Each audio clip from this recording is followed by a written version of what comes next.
Right now, I guess it feels quite surreal, really, even though I've written a book, because the process is so long. You know, it was over a year ago, 13 months ago, that I submitted to this publishers, and now it's a whole year later that it's now published. So it feels real and it doesn't feel real. It's a bit mixed, I suppose. I heard another story from the Forgiveness Project speak, a woman called Marion Partington, and her sister had been murdered by Rose and Fred West.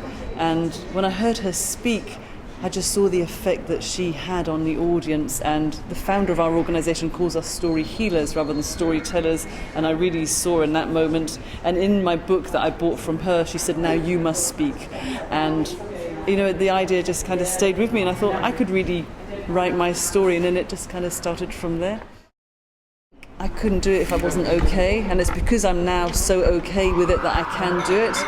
And I really want people to know that you can get to a place where you can be okay with it, which is why I've put it out there. But initially, you know, when it did get published, and I thought, you know, I feel pride, but I did feel a little bit vulnerable that people would read all my most intimate details because it's very exposing. But no, now I'm really quite excited just to see what it can do for other people.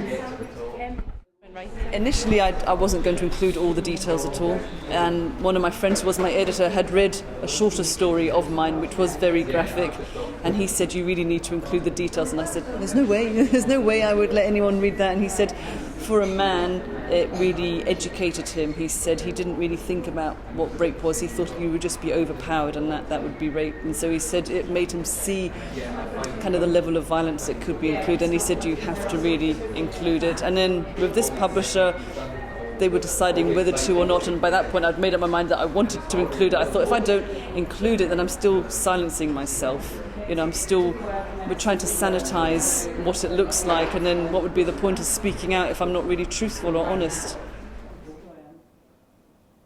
I think being a therapist helps me because it's the only job I can think of where I have to be really present to be able to do my job. If I sit back in the chair, I'm not going to help my client, and I'm not going to help me. And my clients may or may not know my story, but they see me and they know how I am, and I hope that they get hope, that they know that you can move forward.